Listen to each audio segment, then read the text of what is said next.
Is this car on air?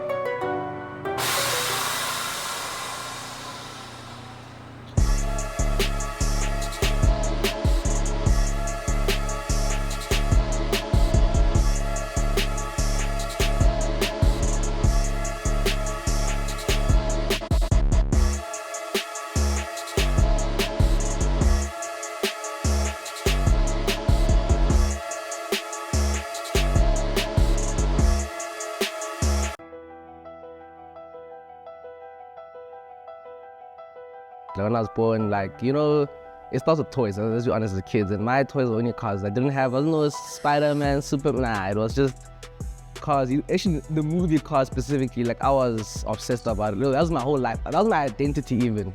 Yeah, so that's where it started.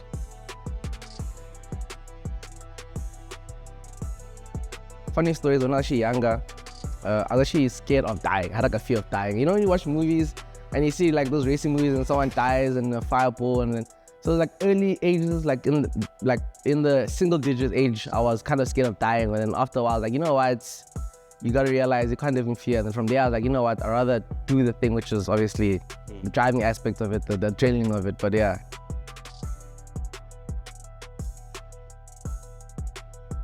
It all starts from young. It's like any sport. If you want to be a pro athlete in any field category, you gotta start from a young age. In the single digits, early age, 10, 11. Pre-teenage years, people are grafting. So I started racing a little bit late. Started go-karting at 13. Zarkov's Raceway. There's a whole karting. It's not that big, but there is a karting scene, and there's a national championship going on. So I started there. My dad got me into it because he knows my love for cars. It's my everything. It's my life. And he got me into racing when I was 13, worked my way through the junior ranks. At 16, went into cars because when you're legally allowed to go into cars to race an old Golf 1, then I went into a Polo, and then eventually I went into Polo Cup, which is well known, and then eventually I got the call from Toyota to race the SATC touring car.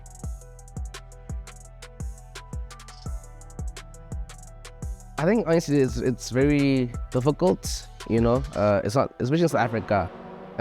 It's not a big sport. It's not as well publicized. Remember, sports is a business, and it's not well known. And also to get into it was very difficult. And even trying to make your way up is also quite difficult because racing is very expensive. It's financially very taxing sport. You can imagine cars, equipment, the traveling. It all adds to it. So it's very difficult. And I think the hardest part now, where I'm at right now, is trying to make it into a full career in terms of it being my daily career in terms of financial income. Yes. So that's where the hardest thing, that only happens overseas. So my next mission right now is to now find my way to race in the big tracks overseas, at Spa, at Belgium, at Nürburgring, at Barcelona racetrack. That's where I want to go now. So that's the focus.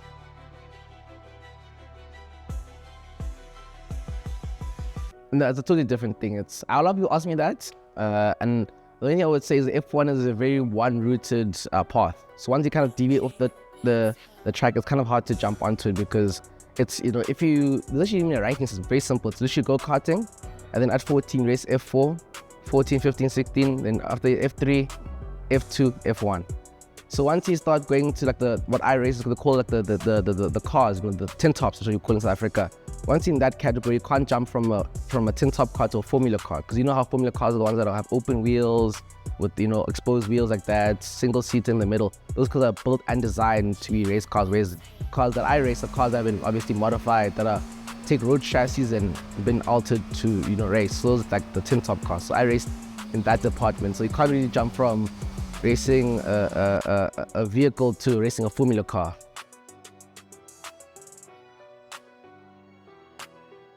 So it's quite simple. You just get a racing license. That one's not too hard to get. You just have to go to the MSA website, which is the Motorsports South Africa Association. You go there, put your credentials, you pay the fee, and then you go for a little driving test. But that's it. Once they deem you safe to race, you get a license, and it's the same for everyone in South Africa. But overseas, there's a different ball game. Then there's level. There's a beginner, there's bronze, there's silver, there's gold drivers. And then if you want to race in certain series, you need to have FIA license points, just like how you do in Formula 1, the super license points, all that stuff. But it depends on where you are in the world and what series you want to race. But in South Africa, it's same for everyone. You pay the price, You go for like a simple test, and then once you pass, we all have the same racing license.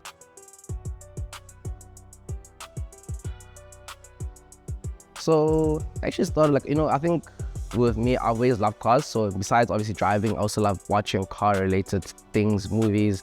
And I was watching YouTube for most of my life. And I thought to myself, why would I go and get a degree and do a regular office job for me to go spend all my love and passion and money on cars? I'm like, wouldn't it be possible to do what they do overseas, where you can turn your passion and love into a business? So that's what I love doing. I love modifying cars. It started in video games, still do it to this day.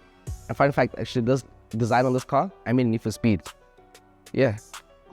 I have a video on my channel. I literally went to my friend's house, we were playing. I was like, this is my car, I want to make it look like this. And I was like, you know what? I took a picture of it. I was like, I'm doing this, and a couple months later, here it is. So yeah, I was like, instead of, watching other people live my dream of modifying cars and making a living out of it, I was like, let me give it a shot. So that's what I did. So I bought this car with the intent of turning my passion and love for cars and modification into a business. So that's what I'm trying to do right now.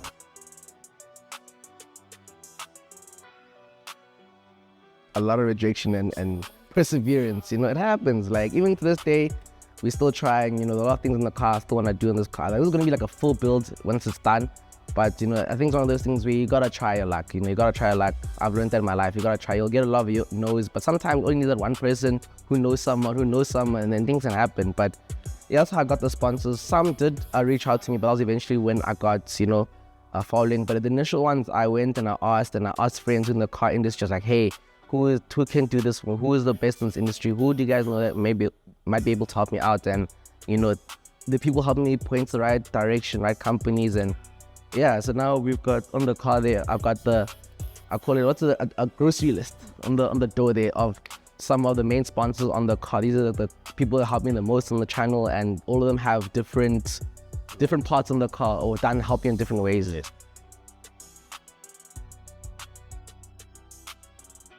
So obviously, I think the one that is most visible is the wrap. The wrap that I did with Need for Speed was done by Sign Wonder. That's the company at the top. I literally went to them, I said, hey, I made this car Need for Speed, can you guys do it? And obviously before then, I went to other companies, like, can you guys do it? They're like, no, we're not sure. And I found the company that did it, and they killed it. Like, this wrap, it looks amazing. And the thing is, people will be like, it's gonna get damaged, because the car is actually a satin black at the back, and in the front, it's got a very unique color. It's got a long name. The front is called Super Satin Copper Arabic Chrome.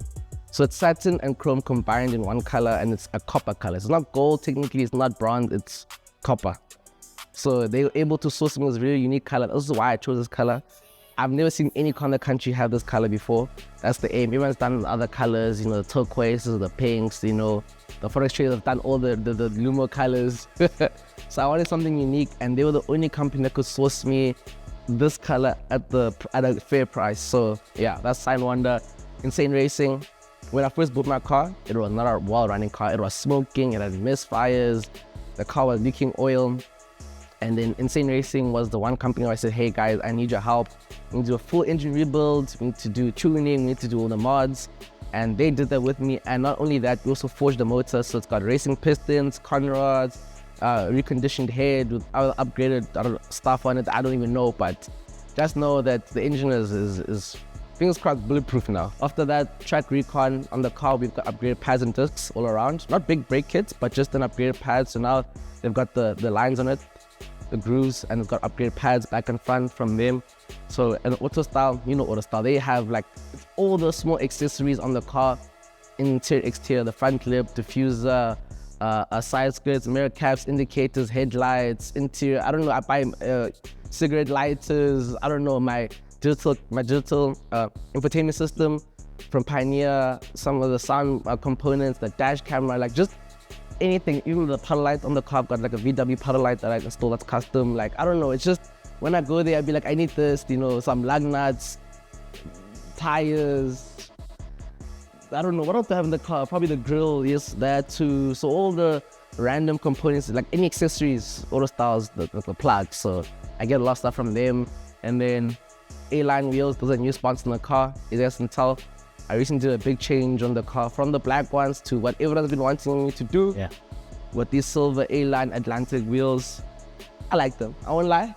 At first I was like not so sure, because I thought black was the way, but I won't lie, I'm growing, you know, my audience, they know what they're doing. So in silver with the wheels from A-line, ABFT.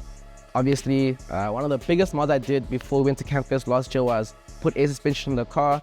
So running a full ABFT performance, struts and bags. This thing's actually been amazing. It's probably one of my favorite mods I've done in the car, because, you know, at first, you know, I was trying it out. I was gonna let you guys know how it is. You know, people always worried, oh, what if bags pop, or what if this happens? Honestly, they say like, it's all about who you do it with. Honestly, I drive my car every single day. It's a daily. The air suspension has never missed a beat.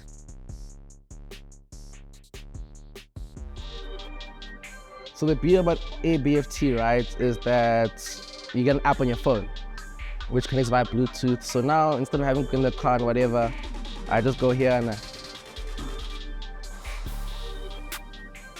that's kind of sick, you see, and then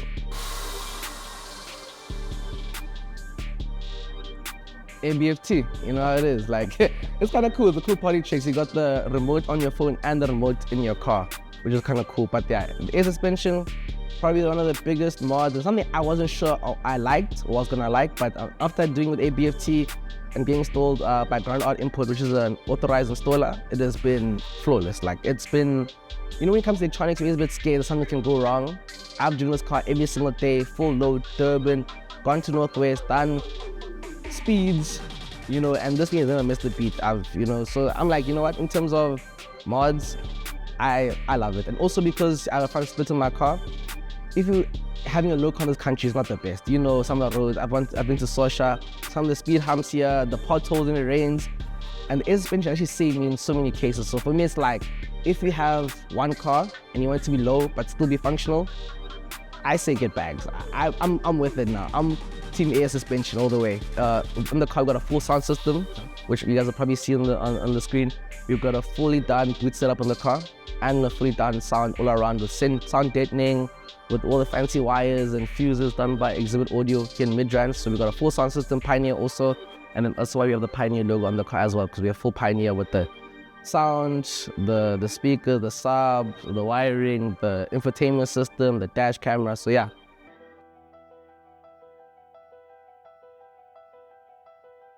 I think it just takes passion and passion, just determination, because like I'm sure if you also do content, when you start out, sometimes you put so much effort into a video, it doesn't do well, or like, you know, or the numbers are not coming in, or you're spending more money than you make, because YouTube is in fact, social media is a very unknown territory, because nothing's set in stone. The amount of money you make is never certain every month, you know what I'm saying? Some month you can make the most money, next month you make nothing. It's one of those things where, you know, it just really, it's a bit of luck also at the end of the day. You can have sometimes the best idea, best video, but you post the wrong day, wrong time, you don't know. But honestly, it's just about the passion and determination. Like, I love making content. I enjoy it. Sharing my journey with cars.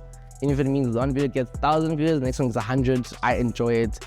And yeah, man, that's what it takes. And you know, I think initially also, if you start content, you know, it's gonna cost you money to start. You know, it's not gonna, you can't start a channel and have maybe the nice equipment, whatever, and not put money into it. It's like, you know, in a business, but it's a bit riskier, but you know, you gotta put your passion. If you enjoy it, you need to have faith and hope that people will see the passion and it will follow. So that's what it is. So people want to start, I just say, you just start, dude. Even if no one subscribes, you just keep doing it, because you never know, it takes one video to make it, you know.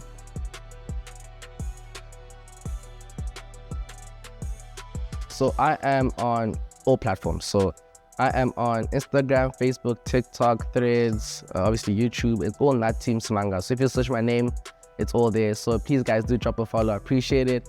Mainly on the YouTube, but on all social media, I post TikToks probably every day or so, which is quite difficult. But yeah, all social media.